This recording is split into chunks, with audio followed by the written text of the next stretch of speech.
John O'Keefe was 46 years old. 46 years old. He spent his life helping people.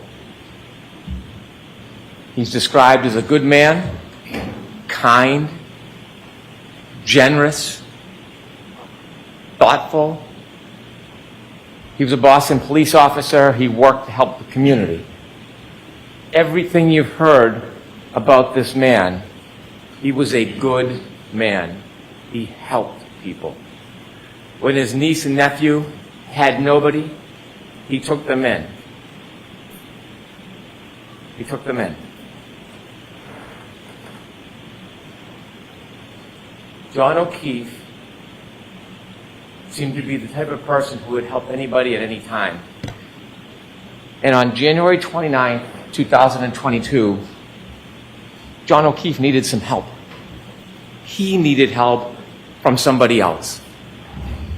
You see, John O'Keefe had just been hit by Karen Reed in front of 34 Fairview Road, and he lay on the ground dying. And he needed help. Someone to reach out a hand, someone to knock on a door, someone to make a phone call to 911, even anonymously. Not take responsibility, just to help. And there was only one person in this entire planet who could help him that morning, to give him a chance. Maybe it was a 33% chance if he met the Isaac Wolf of the world. But to give him a chance. And that one person who could help him that morning was this defendant right here, Karen Reed. And she made a decision. In her Lexus with the shattered taillight, debris field all over the front yard, and John O'Keefe lying helpless like a child on the front yard, she made a choice. She didn't call 911. She didn't run to his aid. She didn't knock on a door. She made a decision about herself. In her Lexus, she drove away.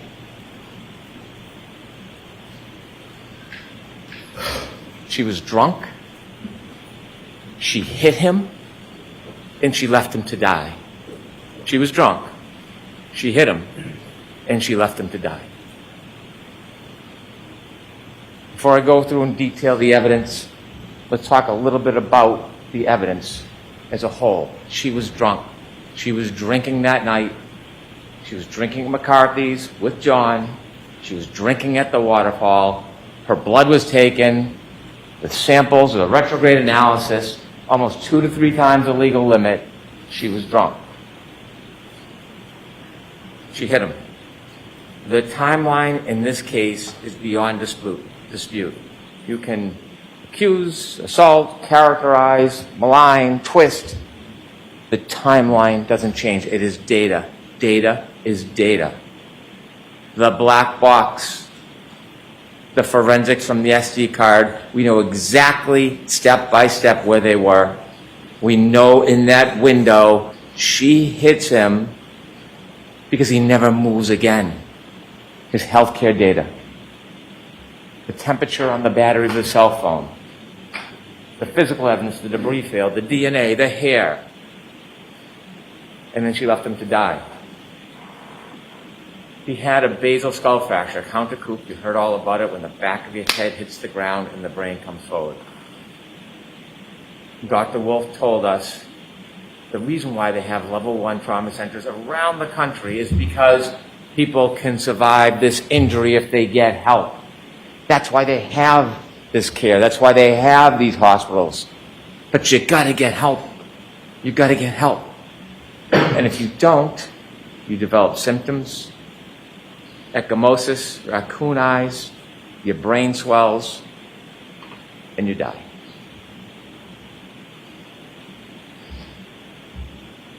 She was drunk. And that night was a recipe for disaster. But before we get to the drinking, in some ways, the fate of this night was sealed well before that night, because John O'Keefe and Karen Reed were in a toxic relationship. This relationship was crumbling. We hear lovey-dovey, and it was crumbling, and we know it. And we know it because a month before, his niece Kaylee talks about when they went to Aruba. It should have been a wonderful event. It was discord.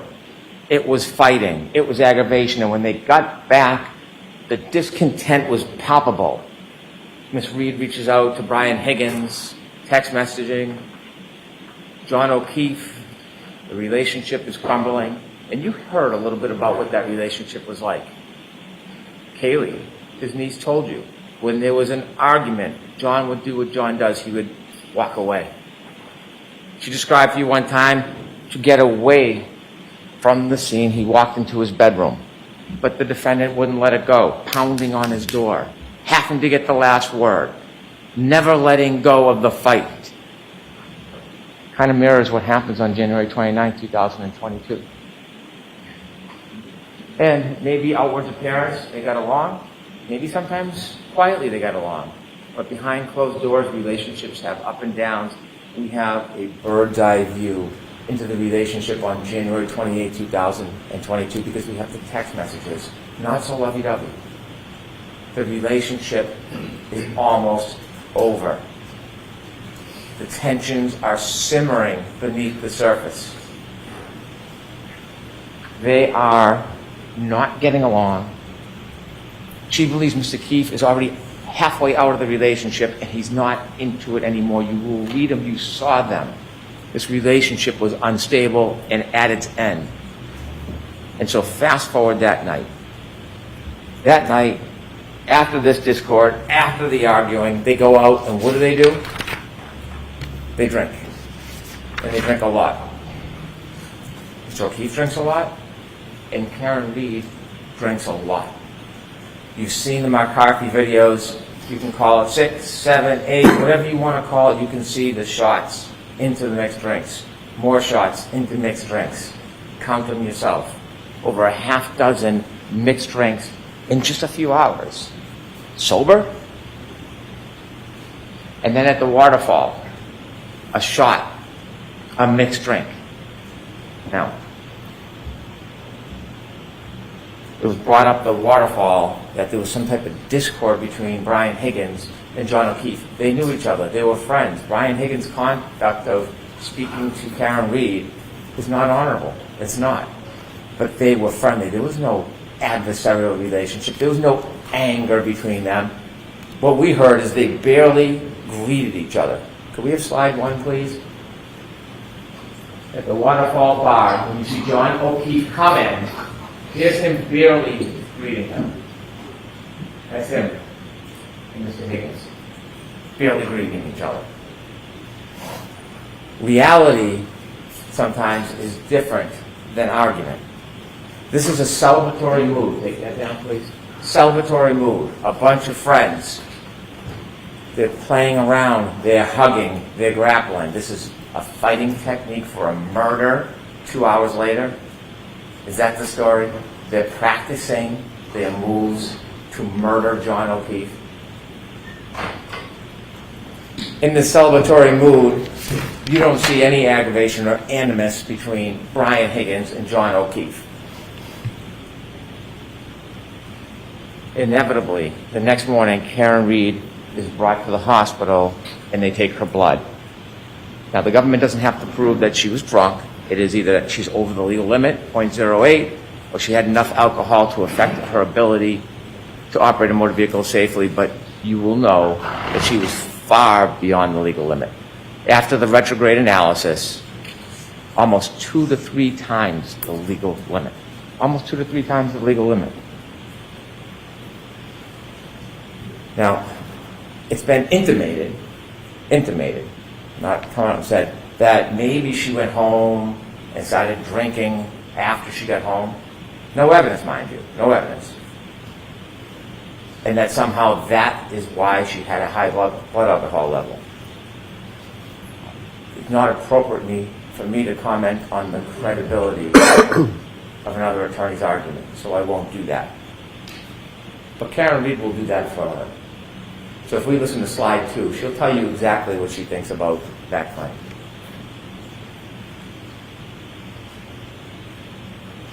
my alcohol intakes, probably about 5 or 6 or 4.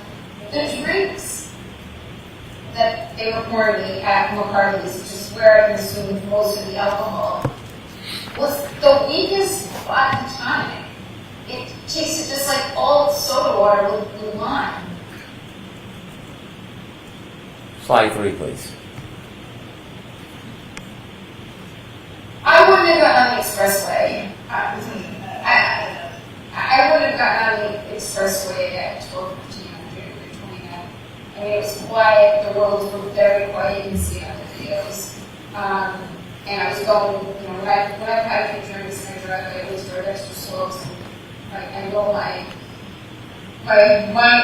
alerts aren't as sharp as they should be. But I shouldn't be driving. Thank you. Do you think she drank when she got home?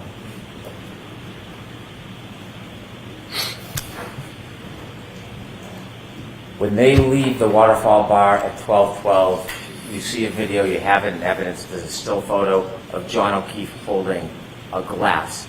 Not from the Albert's home. He didn't sneak into the house in the cupboards and grab a glass. From the waterfall, you see him with a glass, and in it is a straw. Take a look at that picture. And now from 12:12 on, we virtually have a historian in the data that tells us exactly where he went, exactly step by step where he went. And how do we have that? Well, we know the defendant's car had like a black box, and Judd Welcher, Dr. Judd Welcher, took the data from the black box and downloaded it so you can see the movements and the triggering events. And then Shannon Burgess, well, you don't like what he says, don't attack the data, attack the man. He can be mocked for his LinkedIn profile or his unupdated CV. But what he did is he found a key, critical piece of this case that did not exist before. He found it recently. And it was that SD card. The SD card that everybody missed, including the defense expert. Everybody missed it. So as much as you want to make fun of him, Shannon Welcher found the key so that we could have the time and date and location coordinated for an impenetrable timeline that can't be broken. That's what Shannon Burgess did. And so we know on the way from the waterfall to 34 Fairview, Ms. Reed is driving, drunk. Mr. O'Keefe is in the passenger side of the car, and they're heading their way to 34 Fairview, and they get lost. And now we have more data because John O'Keefe has a cell phone. And I said it at the beginning, it is a historian. It doesn't suffer from bias, it doesn't suffer from prejudice, it doesn't suffer from memory loss. It has data on it. And he puts on Waze, high location data, as Ian With would say. And it tells you second by second the speed, the location, the movement. That's what it does. And he has healthcare data on that phone. The healthcare data separately shows his movement. And that is critical. It is critical because it not only shows his movement, it shows when he does not move. That healthcare data is critical. And it's not subject to bias. It's not in dispute. There's no other contrary evidence. It is data. On the way to 34 Fairview, alcohol fuels tension. We know that. And we know from those text messages the tension in that relationship, and then there's a trigger. There is a trigger on the way because they're lost, and when John O'Keefe calls Jen McCabe for directions, Jen McCabe says something that triggers what's going to happen next. Could I have slide 4, please? Very close to the Alberts. In fact, when Jen was navigating John to the Alberts when I was driving, she said it's near Ashley's house. Ashley and John had hooked up prior to John and I dating. And so as they travel to 34 Fairview, under the duress of this crumbling relationship, fueled by intoxication, we have triggers. Now, we know on their way there, we know from the data, where they went, how they moved, If we look at slide 5, Ian Whiffen showed you a guide. You could enlarge that just a little, please. And it shows you, with the healthcare data, it registers as flights climbed, but it doesn't mean someone's climbing upstairs. What it means is there's an elevation, and he breaks down the data, the red, the green, if you could move down, please, Ms. Gomez. And then the bottom left, that's 34 Fairview. You can see, second by second, the circles of their route, even the three-point turn on Cedar Crest. That's what you see. At that point, they've left the bar. Remember, the battery temperature was 82 degrees. They're now in a car. It's now 77 degrees. Think about how accurate the battery temperature is, that it reflects the difference between being in a bar and being in a car. They take a three-point turn at Cedar Crest. And because of Shannon Burgess and because of Judd Welcher, we have the data, and it's a triggering event. Remember, if there's an acceleration past 30%, it registers data on the car, and that's exactly what happens. Is a three-point turn, and it all lines up with the cell phone after you synchronize the times. It's that simple. It's nothing complicated. There's nothing tricky. There's nothing devious about it. It's data. They do the three-point turn, and you can match the cell phone clock with the Lexus clock, and when you do, you can reconcile the difference. There's been a lot of talk, a lot of argument, a lot of fights. Shannon Burgess says 21 to 29 seconds. Mr. DeSorga comes in. Unfortunately, he wasn't able to actually do anything. He wasn't given the invitation to test the data. He just looked at the report and made criticisms like a Monday morning quarterback. But even he, looking at the data, says, well, it's 3 seconds off or 2 seconds. Same window, same time. We can have all the arguments we want. They're there, they're together. The data matches up perfectly. Perfectly. And so they make their way down to 34 Fairview Road. They don't stop. They don't stop at the driveway. They don't stop. And John O'Keefe gets out of the car. They go to the flagpole, and we know for two reasons. One, the data. And secondly, Mr. Nagel and Ms. Mason at Cedar Crest, at that intersection before it goes down to the right, they meet. They let Karen Reed go first. They follow behind in the truck. Now, at this point, Mr. O'Keefe has about 8 more minutes before the beginning of the end of his life. And he's in that car. He's in that car for most of it. Because Ms. Mason and Mr. Nagel don't see anybody get out of the truck. Nobody crosses the lawn. Nobody goes to a garage. Not just because they didn't see it.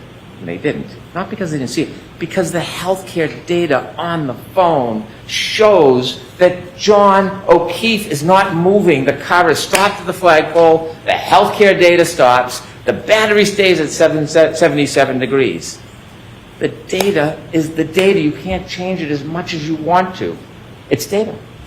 And they sit at that flagpole for minutes.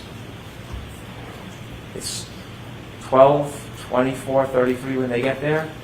They're there past 12:30. Remember, Ms. Mason and Mr. Nagel said they're there about 5 minutes and then they go. It's not exact, but about 5 minutes they said. So there's about 2 minutes left for John O'Keefe. And what are they doing in those 2 minutes? What are the last 2 minutes of his life that he can remember that would be open to him? They're arguing. They're arguing. They're arguing. And we know they're arguing because Ms. Reed tells us through first responder Becker. She was sad. Remember, he sees her in the back of the ambulance and he's trying to calm her down? She was sad because her last moments were arguing. They're in an argument. That's why they're not going in the house. But John O'Keefe decides to get out of the car, and we know because the dome light goes on. That's what happens when you open a door. Whether he's bent down, he's standing outside, or on the other side, the dome light is on. And then you see the data. John O'Keefe begins to move. 12:31:56. It's the first time he has moved since they got to the flagpole, and it will be the last time he moves in his life. And he moves for 20 seconds. Ian Whiffen said that the satellites, they move, they reconnect, they pull information. He's no longer on high-frequency data because waves are shut off. Now it's more random. It's low-frequency. We would never suggest, and Mr. Whiffen did not claim, based on location data alone. At that point, you can tell exactly where John O'Keefe is. What he said is it was readings all night. The bullet is always near the flagpole. That doesn't mean he was always near the flagpole. He could have moved. He could have moved in the circles and come back. Location data is consistent with him never leaving the flagpole. But that in itself is not enough. But there's more. There is more. There is the healthcare data. There is the temperature of the cell phone battery. And so he moves for 20 seconds. It turns west. It does not say he walks to the house. That's not what the data says. It doesn't say that he goes straight line and he walks over to the door. In fact, could he even get to the door in 75 feet? Could he get there? Because when the investigator for the defense testified, he measures from the driveway. He never stopped at the driveway. He never measures from the flagpole. He never measures from the flagpole to the garage door. So this fantasy that somehow he walked in the garage, even though there's no evidence, there's no witness, there's no data, 20 seconds of his life, and he moves. And healthcare data registers his steps. It could be pacing, it could be a straight line, it could be shaking the phone. We don't know. We don't know. We don't know everything. We don't know every little detail and every little second. We don't have to. That's not doubt. That's not reasonable doubt. We know for that 20 seconds he's moving. And in that 20-second window, when he moves, he has his phone and he looks down, 12:32:09, he sees a text message from his friend, John McCabe. And he looks at the text message and he closes it.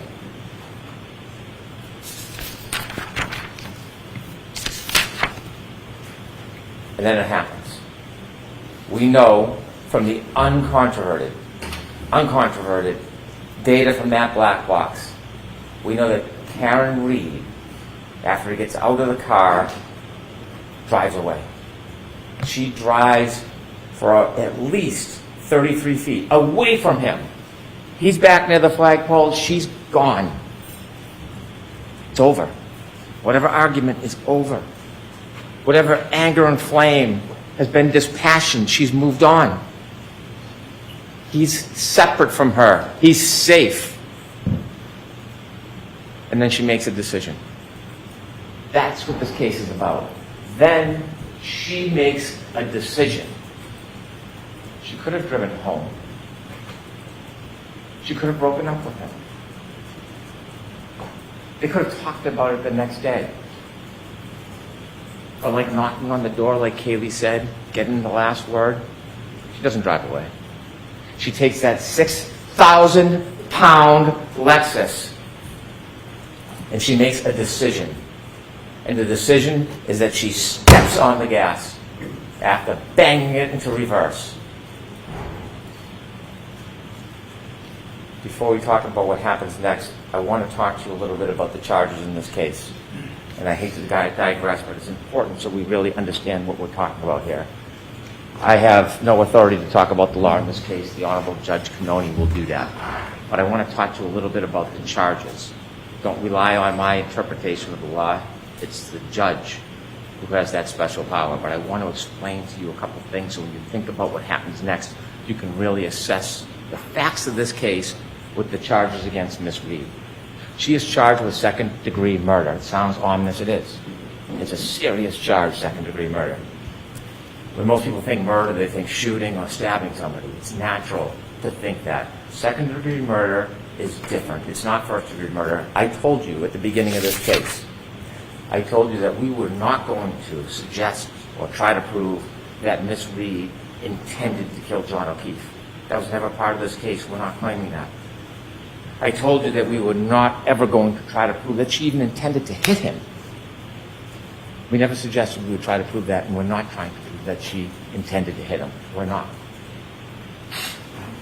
What we are obligated to prove, and what we have proven from the evidence in this case of second-degree murder, is that she intended an act, and that is putting the car into reverse and heading back towards John O'Keefe. She intended that act. The question then becomes, did her conduct create a clear, plain, strong likelihood of death? late at night, dark, beginning to snow, under the influence of alcohol, knowing where she stopped and left him after an argument, heading back in reverse to the exact spot or right near where she left him at over 24 miles per hour, accelerating at over 75%. You need to ask yourself, are you convinced if somebody does that create a plain and strong likelihood of death? And if there's no doubt in your mind that she intended to hit that accelerator in reverse, and that conduct will create a clear and plain likelihood of death, then she is guilty of that crime. Whatever the label is, she would be guilty of that crime. Now think about this. Let me give you an analogy. If somebody, maybe a teenager, someone young, impulsive, is on a bridge, and they see cars going by, and they have a boulder, and they want to throw the boulder off, they're not looking to hurt anybody. They're not meaning to kill anybody, but they throw the boulder off the bridge because they want to see the car break, the thrill.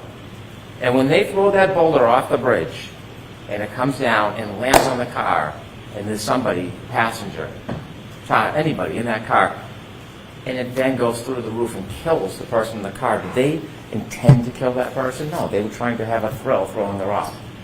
Did they have the malice to want that person dead? No, they didn't.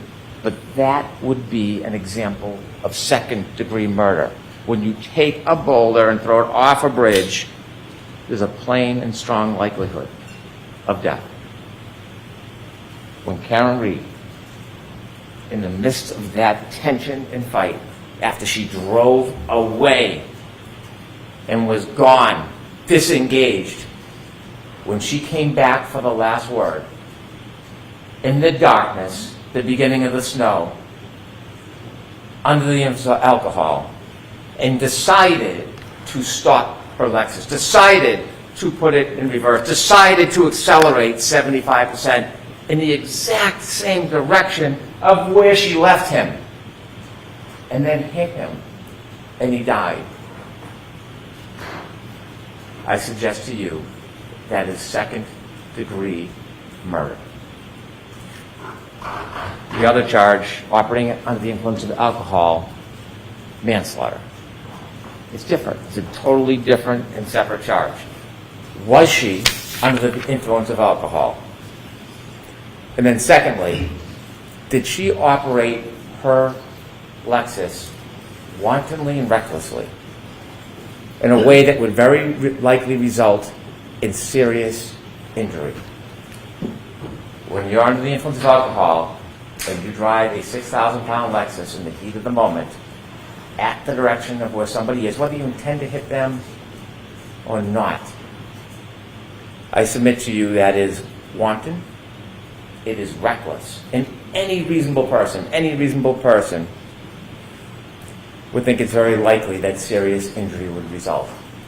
It's not a matter of intending to kill. It's not a matter of intending to hit. It is the conduct of the operation and the risk that is created. And so those two charges are two of the three. The three is leaving the scene, knowingly causing death. And we'll get to that. So now, sadly, we need to get back to 34 Fairview Road where we left. We know from the text stream data that she drove 33 feet at least, because it only picks up a 10-second window. And when it starts to pick up the data, we know she's driving at a speed. So it's more than 33 feet. We just don't know. And then when she comes back, she covers the 33 feet and 50 more. 80 feet. 80 feet. Over 80 feet. Now, nobody has ever suggested, even Dr. Welcher, when she collided with them. This data doesn't tell you collision. It's a 6,000-pound Lexus. It's a 216-pound man. It's not going to show a blip. It could have been in that 10-second window. It could have been 2 seconds after. It could have been 4 seconds after. But it's in that pocket of time, and we know it. We know it because when you reconcile the data with the phone, that 20 seconds is in the same window of that 10-second window coming back. So even if it's a couple seconds later, 4 seconds later, whatever Mr. DeSorgo wants, he stops moving. John O'Keefe stops moving. Forever. Forever. Next slide 6, please. You'll get to see this more closely, and you can probably see it where you're sitting, but there's important data. Data doesn't lie. And you will see acceleration, 75%. You will see speed, 24 miles per hour backwards. You will see distance, over 80 feet. That's what you're going to see in this data on that night. Anger, although not necessary in any of these charges, anger can be inferred for somebody to come back that hard, that fast, that reckless, that obvious, likely to create a plain and strong likelihood of death. That data tells a story that can't be changed, can't be attacked. ARCA, they did some crash test dummies. You know what else they do? Text stream data. There's nothing about that data that is uncertain. Nothing. Could you take that down, please? When Miss Reed hits John O'Keefe, collides with John O'Keefe, we don't know if he went in the air a foot. We don't know if it was how much of a clip it was. We don't know if he stumbled back. But we know there's a collision. There's no doubt there's a collision because her taillight's all over the yard. It's all over the yard. And when he falls back and he hits the back of his head, his basal fracture, he's then lying there helpless. When Miss Reed leaves, she leaves behind tons of her taillight all over the yard. All over the yard. It's called the debris field. And you've seen videos. You can't replicate the exact contact. You can't because you need where the person was hit, how fast the person was going, but you know what happened because when you look at the debris field, when a light is broken, it's no different than what was on the front yard. It's no different. She leaves him behind. She leaves her taillight behind. She goes home. And on her way home, you know she's still angry. You know she's still angry because she starts leaving him voicemails. Slide 7, please.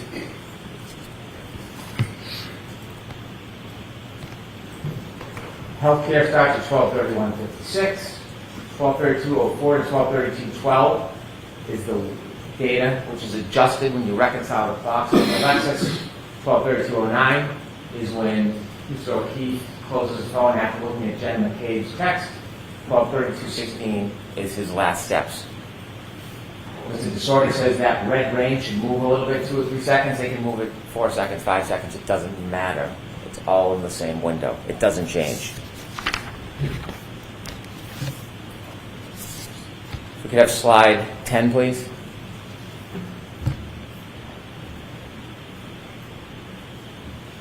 Can you play that, please?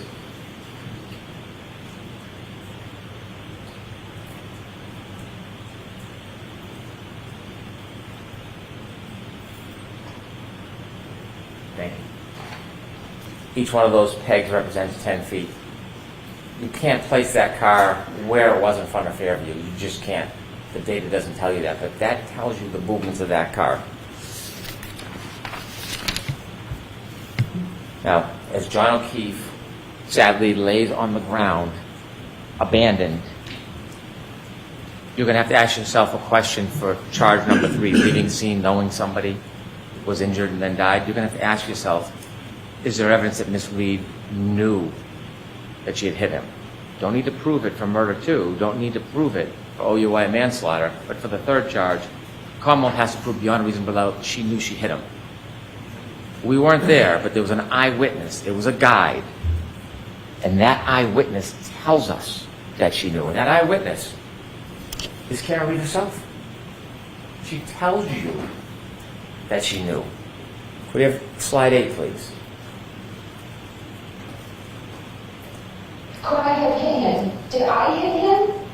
How could that have been? I mean, I don't know what that could have been. It was howling wind. I I had YouTube blasting on the stereo, and I thought, did he somehow try to flag me down, which was the reaction I was hoping to garner as I slowly pulled away from the house. Did he come out and maybe trip or bend over to pick up his cell phone, and I ran over his foot, and then he passed out drunk? I mean, I didn't think I hit him, but could I have clipped him?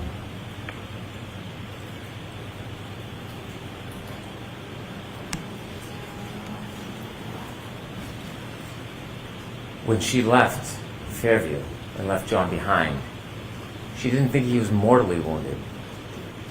But she knew she hit him. She knew she'd hit him. And so when she made her way back home, not only did she leave debris field all over the front lawn, but she took evidence with her too. Hair, DNA on the taillight, and she drove back to John's house. And she started calling on the way back, 12:33, just a minute and a half later. And then her messages show her anger. You see, this was John's fault. This was John's fault. And her phone calls tell you about the tone and the destruction of that relationship. 53 phone calls that night. 53 phone calls. Not one to 911. Not one to Jen McCabe, please go outside and try to help. Not one to a hospital. Not one to anybody but him. 53 calls. Slide 12, please.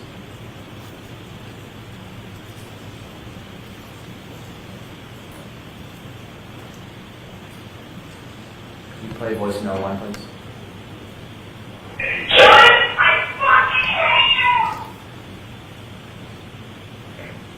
The calls keep coming. Cell phone temperature, 72 degrees. He's been outside now, not moving, on that cold, hard ground with his cell phone under him. The warmth of his body, the cold ground, 72 degrees. It tells you the story. As this temperature plummets and that cell phone battery is compromised, so is John O'Keefe. And him and his cell phone alone on that yard. 66 degrees at 12:45. It is plummeting. Ian Whiffen's taking a phone and putting it in a freezer, not a same analogy. The idea that means that John O'Keefe was in the house, absurd. 66 turns to 61, it's 12:53. 48 unanswered calls from the defendant. He's not in at a party, he's not wrestling with Brian Higgins, he's not in a fight. If he's in a fight, his cell phone would be moving. There would be healthcare data, there'd be steps. If he got into the house in 20 seconds, and his cell phone is found under his body the next day, and how would he get back outside? There would be more steps, because this phone is working. The data is the data. There's nothing wrong with it. It's registering everything. The temperature, the movement. He doesn't go in any house. He can't go in any house. His phone never moves again. Voicemail number 3, please. Listen to this. John, I'm dealing with a fucking kid. Nobody knows what the fuck you are, you fucking pervert. Did you hear that? Nobody knows where you are. It is 12:59. John O'Keefe has been on that lawn for about 27 minutes. She hasn't called anybody else, hasn't spoken, has no information. Nobody's called her. You'll see her phone records. And she says, nobody knows where you are?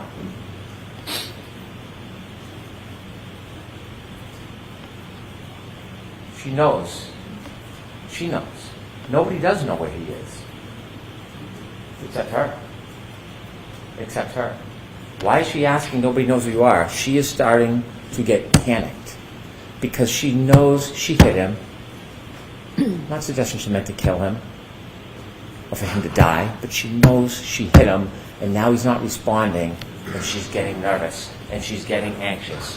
And she's leaving call after call after call. He's not answering. He's not calling back. He's not even picking up the phone. And we know what's happening at this point. panic, drunken denial, it's setting in.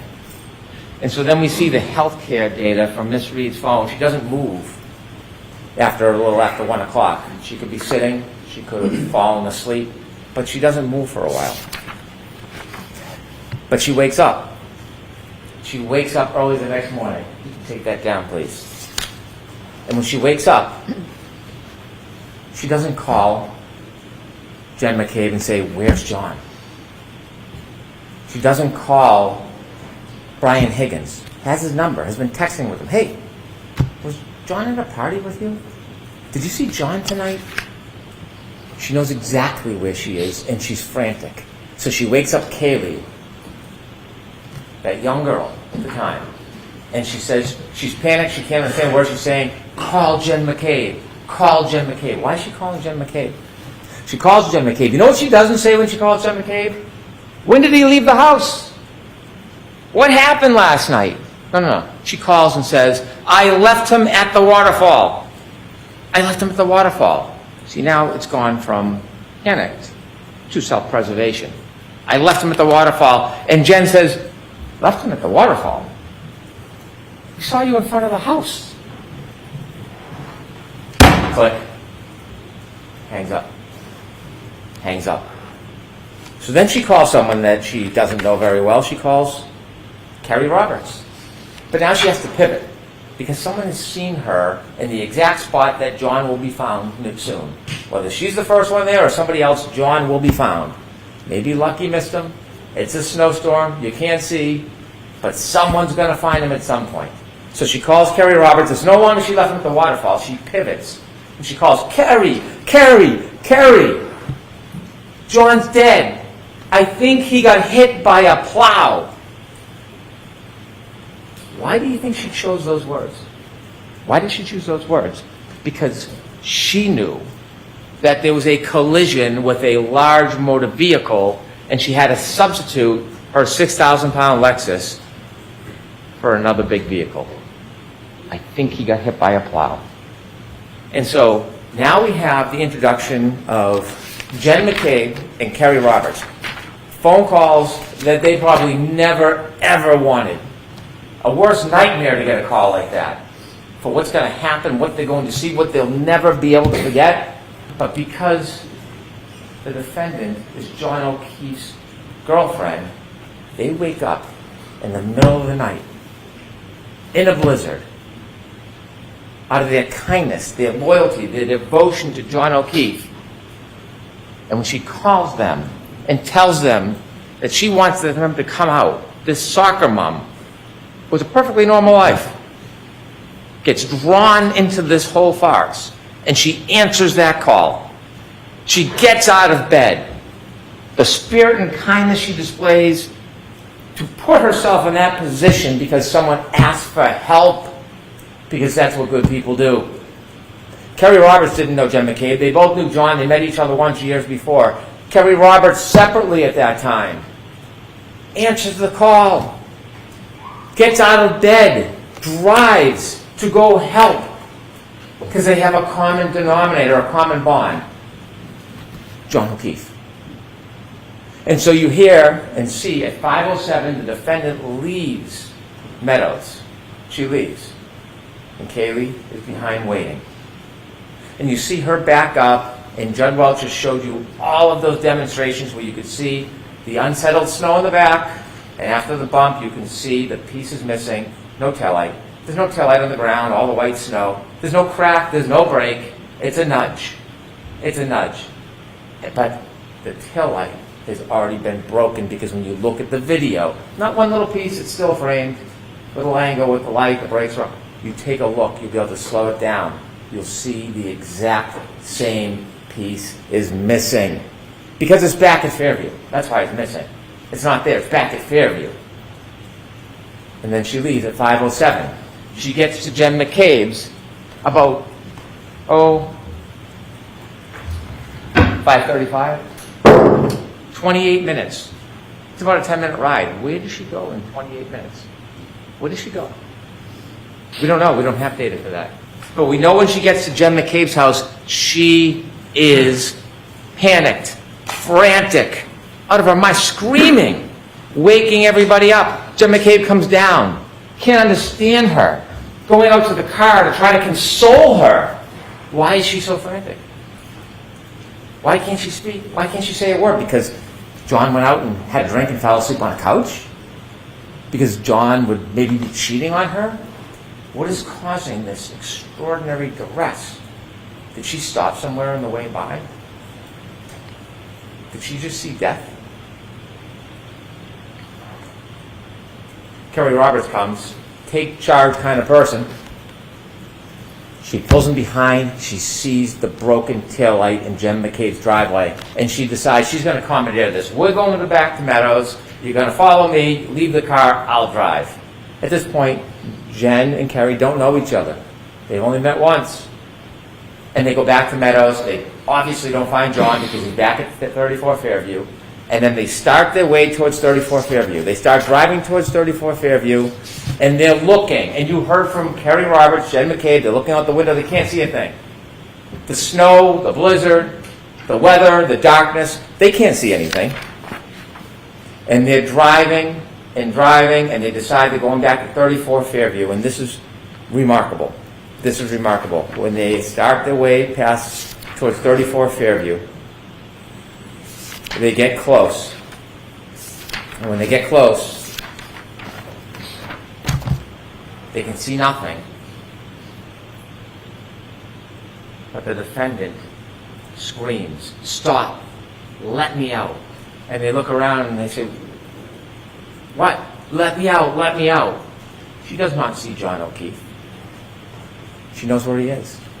She knows exactly where he is. She knows where to find him. She knows where to expect to find him because she knows where she left him. She tells us. Slide 13, please. Driving in Jen's in the passenger seat. And I described this to everyone. So you probably know this before, but John looked like a buffalo on the prairie. It was just a lawn in a heap that it wasn't a bush or a hydrant or a dog. It was a weird shaped lump at that time in those elements. And I was looking to find him on the side of the road. I was expecting I'd find him. Thank you. A weird shaped lump in a blizzard, and you equate that to John O'Keefe? A weird shaped lump, not like a bush, and that is John O'Keefe? She tells us she knows where she left John O'Keefe. And so they go over to Mr. O'Keefe, Kerry, and Karen. And she's upset, there's no doubt. I am not for a second trying to deprive her of the unrest and the trauma that is happening at this scene. Doesn't change what happened before, but I appreciate the trauma. And they're trying to help him. And guess what happens when they first move him around 603, 604? Ian Whiffen, data. The cell phone battery gets the cool air, presses on the battery, the cell phone battery drops. Healthcare data, he has not moved since that 22nd, hasn't moved. They start shaking him. You're going to see, when you look at the records, that healthcare data starts to move. He's been there all night. All night. Nobody else. Her. And so when they try to help him, she says something that is remarkable. She says, there's a piece of glass stuck in his nose. And she plucks it out. And she says when she plucks it out, blood spurts out. We'll talk about that in a couple minutes. Remember that. Piece of glass, pulls it out, blood spurts out. That's what she says. As they try to help John, Jen is calling 911. They would like you to believe there's a conspiracy. That the glass that's found in Mr. O'Keefe's body is somehow from inside the Albert house. The glass, well, you will hear in the clips, if we don't play it, you'll have all the clips with you. She talks about the fact that he took her glass. He took the glass. She says it. So the Albert house, they don't need to give the glass. He already has the glass with the straw that's later found on the street, by the way. That's what happens on an impact. Things move. The glass comes with him. lands near his body. Debris field moves past him. Shoe, hat, straw. Jen McCabe makes a call to her sister, and they say because it registers 29 seconds, a cell record is not the same as a call detail record. There is no evidence there was a conversation. No lights go on. There's no conspiracy. You can call somebody. It can ring. It can go to voicemail. They have no evidence, none, that there's a conversation between Jen McCabe, the person who was ripped out of her sleep to come help, and her sister for some grand conspiracy. And so what happens next is traumatic. Kerry Roberts and Jen McCabe see their best friend prone, lifeless, frozen, on the ground. And they're living this torment because somebody brought them into this. When they're trying to help John, there is not one suggestion from anybody that John ever went into that house. There's no reason to go into that house because John was never in the house. Not one time does anybody say, what time did he leave? I thought he went in there. Not even a whisper of it because it never, ever happened. When they find their friend John, he's not 20 feet off the side of the road like Mr. Rentschler or Mr. Wolf thinks. He's right there by the side of the road, close by the curb. Could we have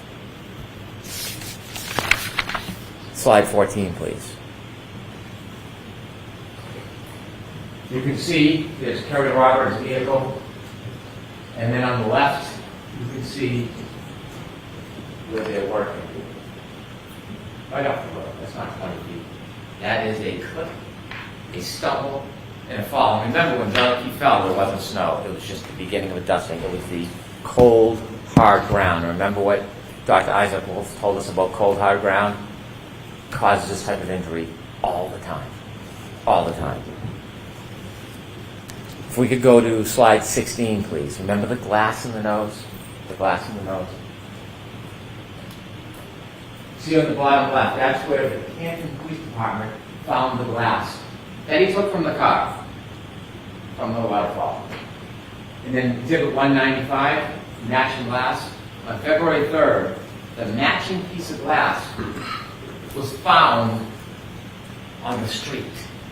The matching piece of glass, the glass that was found with Mr. O'Keefe, was found on the street. He didn't fall back 8-10 feet from the road. It broke, and then it shattered and went to the street. I would suggest to you it broke at the time of the collision, and he carried the glass with him, leaving the evidence behind, a trail to memorialize what happened to him that night. Remember the straw? I asked you to take a look at that picture when we're leaving the waterfall at 12:12, the black straw in the drink on the street. Collision, glass, nose, straw, back, hits his head. Could you play the clip on the left, please? 59. So when John got out of the car at Brian Albert's house, he took my full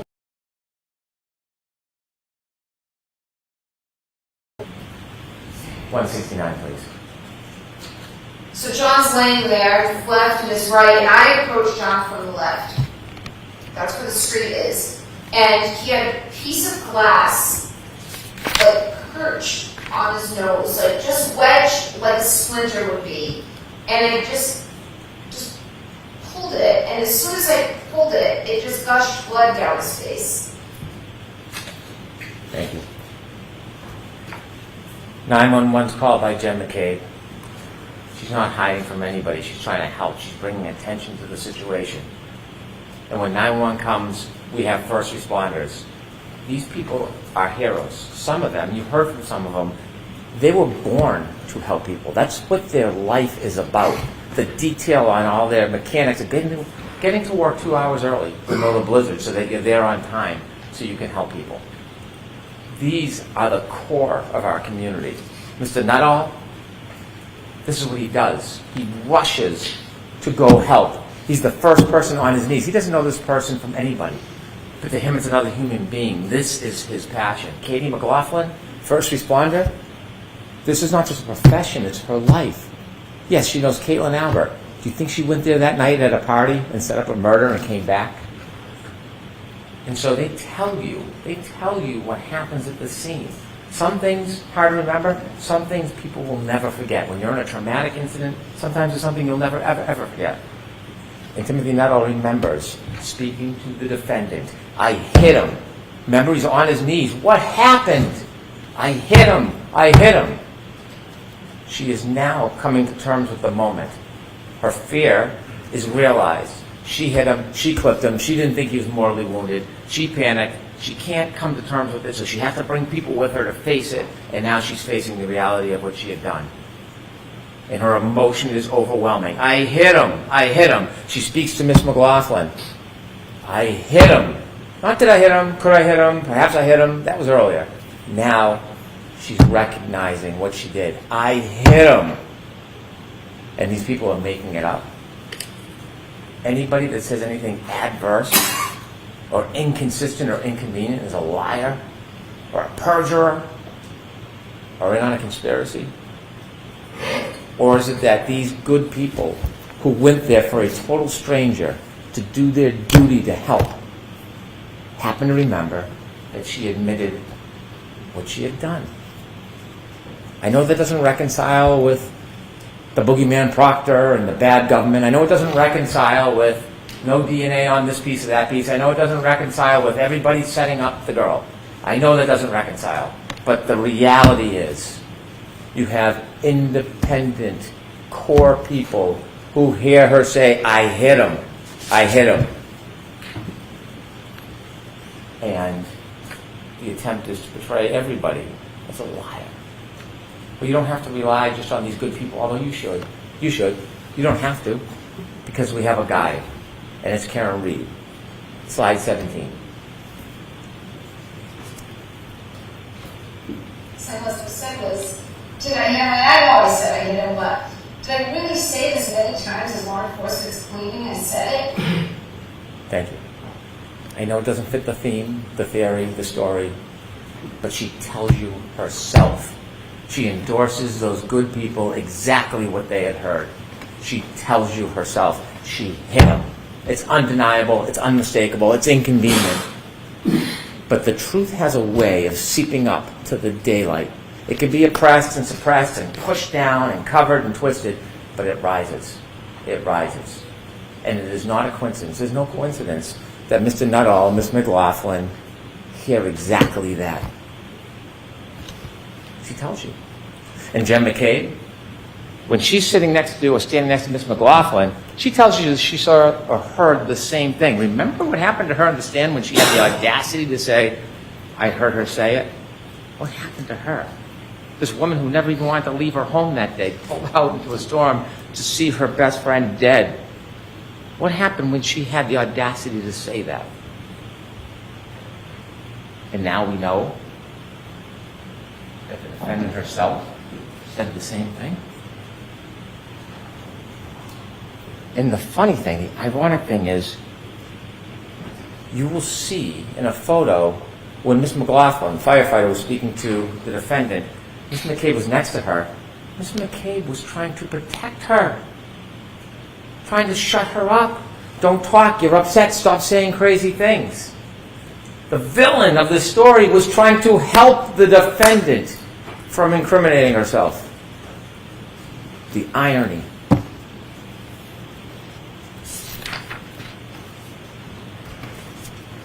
Could we have slide 9, please?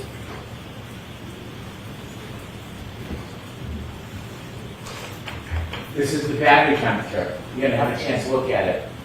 If it wasn't so tragic, it is interesting. It is interesting if you like data. The 29, 12, 13, they're leaving the waterfall 82 degrees, 12:22. In the car, 77 degrees, 12:37. About 3.5 minutes after the defendant collides with John O'Keefe, it started to go down to 72, 12:45, 66, 12:53, 61. And you see it drop and steady off at 1:36. Remember, cell phone battery under him. John O'Keefe either struggling for life or he's passed. and the blood's still warm either way under him. Doesn't move again until 6:06. It drops down 7 degrees because the women are pulling on him. The cold air is hitting the battery. What happens at 6:15? You're going to see the video. You've seen it. Still photos. Kerry Roberts goes over, picks up the phone. Not only does she pick up the phone, she puts it in her pocket, and then 20 minutes later, the next meeting, the temperature rises. That's not convenient. That's not a coincidence. That's fact. That's data. And then the phone is passed, put in a warm environment, and it raises up.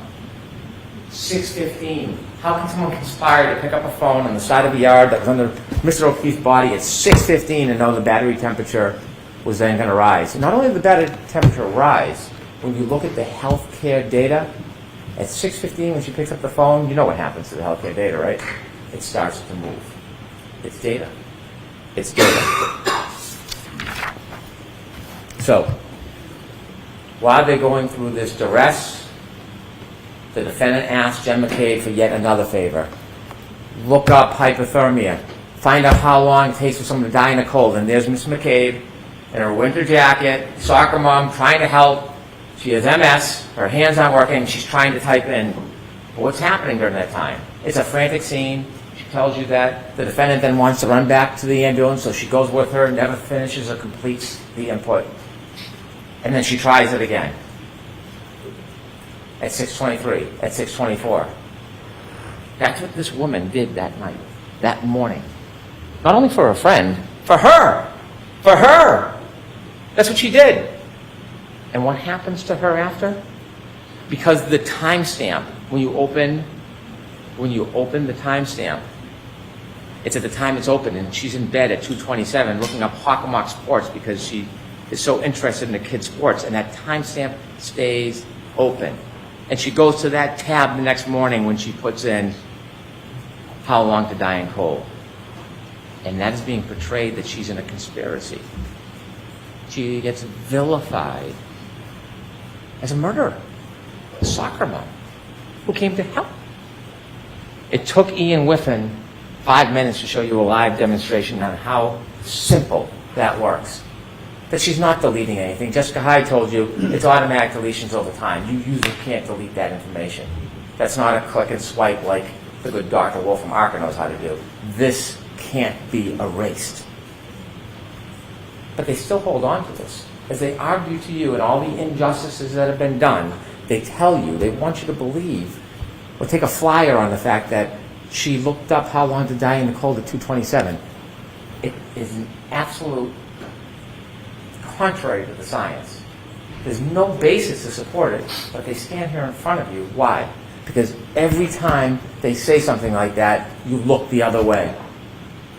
Don't look at her. Look the other way. 2:27, look the other way. Don't look at what she did. Former Trooper Proctor, look the other way. Don't look at her. Every time they make those arguments, oh, she got the glass from inside the Albert, maybe in the basement. Look the other way. Don't look the other way. Look at the facts. Look at the data. And it all leads to one person. There's no grand conspiracy. It leads to one person, the defendant. And it's not just the data and facts. It's her herself. Let's talk about Mr. Proctor. You were invoked with this emotion early in the opening that this is a cancer. That's a tough word. Trying to evoke that primal reaction, disgust. I'm not saying you shouldn't be disgusted by the text messages. You should. You should. They're not defensible. I don't stand here and defend impropriety. I don't. But that doesn't change the physical evidence, the scientific evidence, and the data. He was terminated. He paid a penalty. He was held responsible for what he did. He should have been. He should have been. But that doesn't give a free pass. That doesn't change the facts. It doesn't change the physical evidence. It doesn't change the science. It's unfortunate. It's distasteful. It's dishonorable. Remember, Trooper McKennick was asked, was the investigation with honor and integrity? And he said it was. Was Trooper Proctor's effort honor and integrity? And he said it was integrity. But he never said honor. That's a man of honor. Military service, dedicated to his country, highest level of clearances, to the President of the United States, now a state trooper, he would not say that Trooper Proctor was honorable.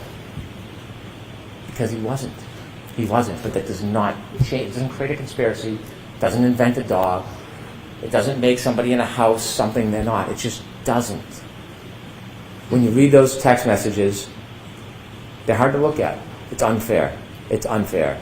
And if there's a penalty more than being fired, well, maybe that penalty would be deserved. But it has nothing to do with the justice in this case. It just doesn't. There's not one piece of evidence, not one, that we can look at and say, this was tampered with. This was planted. This was distorted. Remember when we introduced the taillights at the beginning? I didn't introduce 3 of the taillights, but then the defense did, so I put them in. Those were taillights that were only found by Trooper Proctor. I did not put that evidence in. Understanding those text messages and appreciating the disdain one might have for his comments. Not that there was any evidence of tampering, not that there was any evidence that it was not true, but I didn't put that evidence before you because we didn't need Trooper Proctor in this case. We don't need Trooper Proctor to prove this case beyond a reasonable doubt. That's why I didn't introduce that evidence to you. Now, there's been a lot of talk about planting of taillight.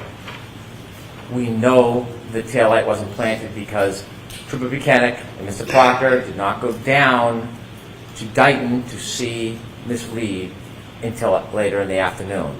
We know from the 507 video, we've seen that. We know the taillight was already missing when she's leaving the driveway. When the good Canton police detectives went to do a wellness check to care for those young children, and they went to the house, inadvertently, they didn't even know it, the dash cam captured the back of the car. The taillight packed with snow is missing. It's already gone. It can't be planted. At this point, Trooper Proctor's still in his pajamas. He's not even on the case. He's not even on the scene. He hasn't been near the car. And then the Dighton videos themselves, when you close it, you can take it at an angle and it moves, but if you get the right angle, you can see it's missing. It's gone. Can we have slide 18, please?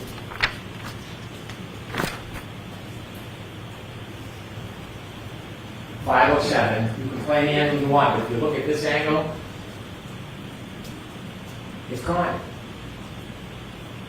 You don't plant. It's already gone. You know where it is? 34 Fairview Road, on at the Refield. January 29, 2022, 823. Look at the right-hand side. Look at the left-hand side. It's packed with snow. It's gone. It's gone. And the same thing when you do the videos, it's a different angle, a little smaller, but if you play that and watch the lights go up and down and slow it down, you'll see it expands. It's gone. So when you have Dighton Officer Barrows come in here and try to tell you what he saw in the salad bar, couldn't have been it. You got to ask yourself, what interest does he have coming in here in this case? A lot of attention on this case, a lot of people watching. Comes in after, of course, driving all the way out to the defense attorney's hotel to meet in a conference room so he can get a subpoena.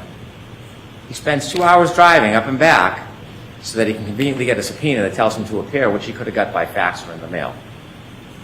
And so when he comes in, what he says is, that's absolutely not what I saw. Absolutely not. And then he claims at the last time he testified, he had made the same statement. I showed him his transcript. And did you see the redness creep over his face? He never said this before. In fact, he testified to the opposite. And so he sits on the stand with a new story after a meeting. We don't know why. But then I show him that bottom right photo with the snow, with it missing, and I say, is this the way it looked? It's, of course, before the snow melts out in the salad port so that you can see it unexposed. And he says, yes, he had to agree. This taillight was gone. There's no boogeyman. There's no plant. There's no Higgins at the salad port. There's no one tearing out pieces. In fact, remember I played you a clip and you'll have it where the defendant says, I was picking out pieces, it was crashed in, the bulb was showing, when I was showing Kerry and Jen, when they went back to Meadows. If you don't remember, listen to that clip, you'll hear it. Unfortunately, there's no ring video when they go back to Meadows.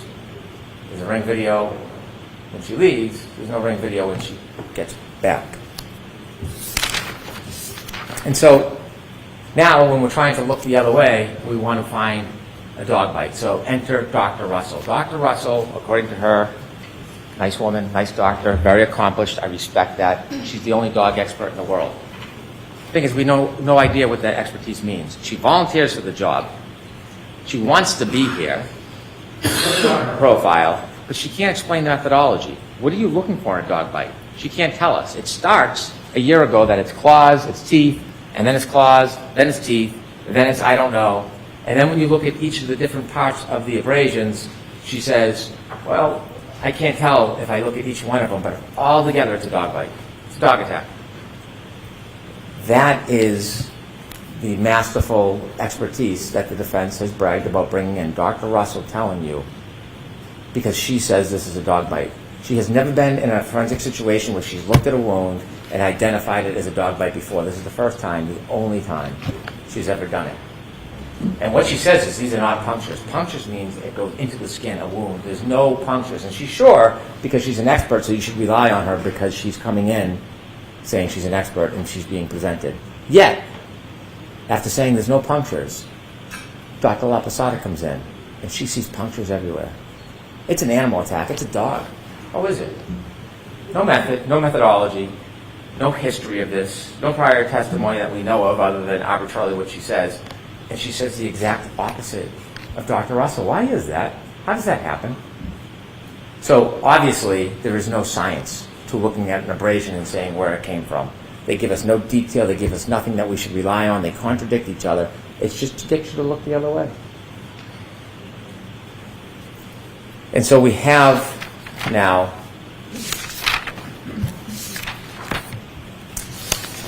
the issue of the defense has said over and over again, there's no collision. There's no collision. There's no collision. And they had a number of witnesses come in to try to say that. And they point to Dr. Scorti-Bello, who works at the medical examiner's office. She tells you that she doesn't see injuries consistent with a collision. She's looking at this case for 90 days. 90 days. The evidence in this case did not stop. It continued for 2 years. She knows nothing about the data, nothing about the black box, nothing about the interviews of Ms. Reed. She doesn't know about the DNA. She doesn't know about the shards in the arm or in the clothes. Strike that in the clothes. She knows nothing about that. So in 90 days, she didn't see any lower body injuries. She didn't see any lower extremity injuries, which are very common in car collisions. But that doesn't mean it didn't happen because she, in 90 days, saw a fraction of the information.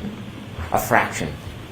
And we know now, argument back and forth for days about lower body injuries, the suggestion is a car accident can affect everybody differently depending on the angle, the scope, the speed. Some people can get plowed over by a car and have no injuries. Some people can get touched lightly and have more injuries.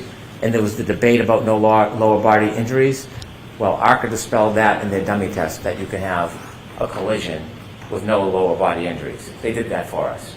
Thank you. And so the idea that at the time in 90 days that she doesn't have enough information to say consistent with a car accident doesn't mean there was no car accident.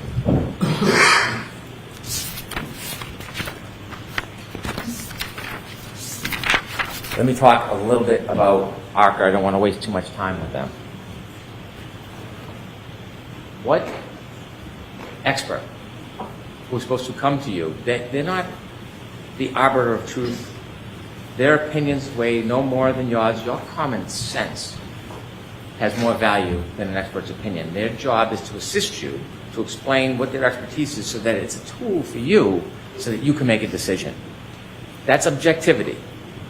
We've heard words like confirmation bias, objectivity. Mr. Wolf got on the stand, and before we even started, you have to ask yourself, what expert has a court order for text messages and then deletes the text messages?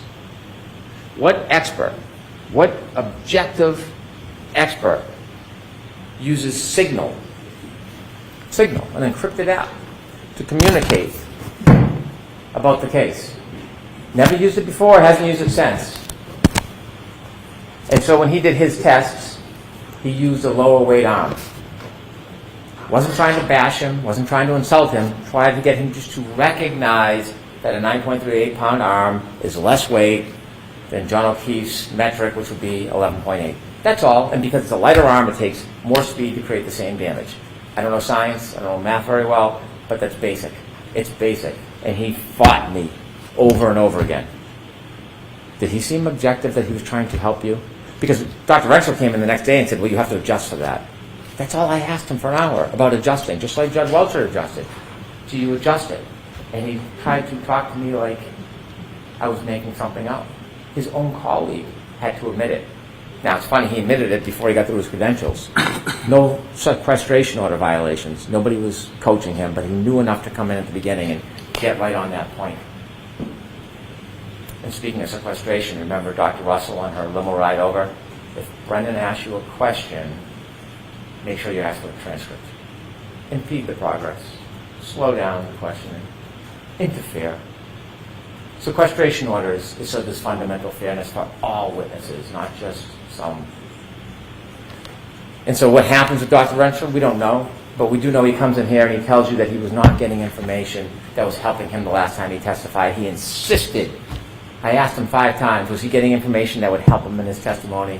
Not from the defense, from his former employer. And he said, no, no, no. And at the end of the examination, he reads his transcript and it's yes, yes, yes.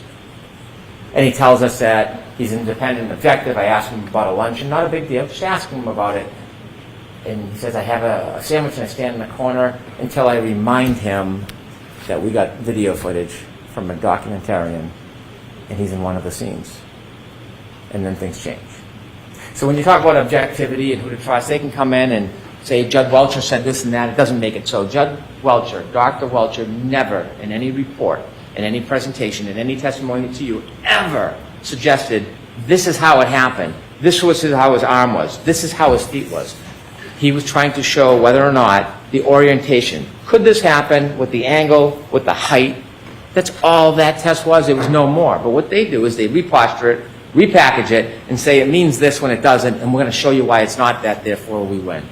That's all that is. It's semantics. Judge Welcher, Dr. Welcher, never suggested that. And his work on text stream data, unassailable. And so what we have, inevitably, is we have a timeline that never moves, data that never changes, physical evidence that can't be put in that spot without a collision. We have, inevitably, proof, without any doubt, that on January 29, 2022, Ms. Reed was with Mr. O'Keefe, and she got drunk. She drank. She was 2 to 3 times over the legal limit. And they went to a party, an after party, and they were fighting. They were fighting. It was a relationship in decline, and he got out of the car, and he had a brief window of life left. And when he got out, and she drove away, she couldn't let it go. She got drunk, she hit him, she left him to die. It's that simple. We don't know exactly how this collision happened, but we have a good idea from the physical evidence, and we know that it happened. Can someone have a collision without lower body injuries? Could I have slide 19, please? You bet they can.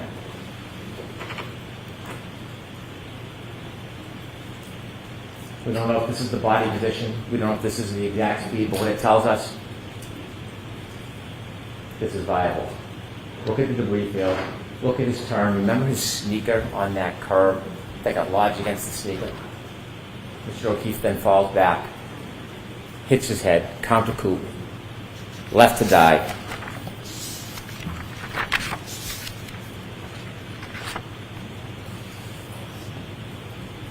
Thank you. Ladies and gentlemen, there is no doubt what happened that night. There is no doubt who did it. You have a very difficult task ahead of you when you consider the evidence and you consider the law. Very difficult. There are 3 charges. There is second-degree murder. Ms. Reed, when she chose to drive back at Mr. O'Keefe in that night with a 6,000-pound Lexus, in that anger, 75%, whether she meant to hit him or not, didn't mean to kill him, she hit him. Strains, it is a plain and strong likelihood of death. You would never get back down your driveway if your kids were at the end of the driveway. You'd say, what, are you going to kill somebody? You would never do it because you would expect, if you drove at them at that speed, that someone would die. That's second-degree murder. OUI manslaughter, she's drunk, she was reckless. She doesn't even have to know she hit him. She doesn't even have to know she hit him. But she did. She did. And she left a man who was kind and generous and thoughtful. She left him alone. She left him alone to die. Could I have slide 22, please?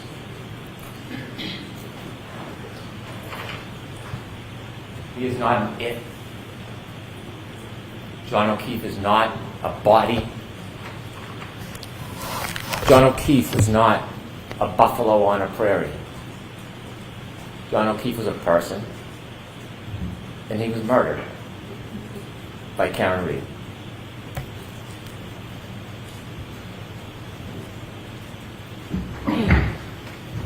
Take that, thank you. All right, jurors, the next up is my instructions to you on the law. I'm not going to do that right now. You've been sitting for a long time, so I do have to tell you, even though you've just heard the closing argument, you cannot discuss this case even with each other. All right, so we'll send you back for lunch. It's going to be a shorter lunch. My instructions are long, and we want you to be able to get this case to start deliberations today. So I'm going to send you back maybe about a half an hour. Is that enough time for you folks? All right, so we'll give you a half an hour for lunch, and then we'll come back. I'll give you my instructions on the law, and then the jurors will go out to deliberate. I know there are 18 of you. We seat only 12 deliberating jurors, so 6 of you are going to be alternates. I can just tell you that. You know the odds, right? And I can tell you it's Mr. McDermott's least favorite part of his job is smoking. So we'll do that this afternoon. Do not discuss this case. See you in about a half an hour.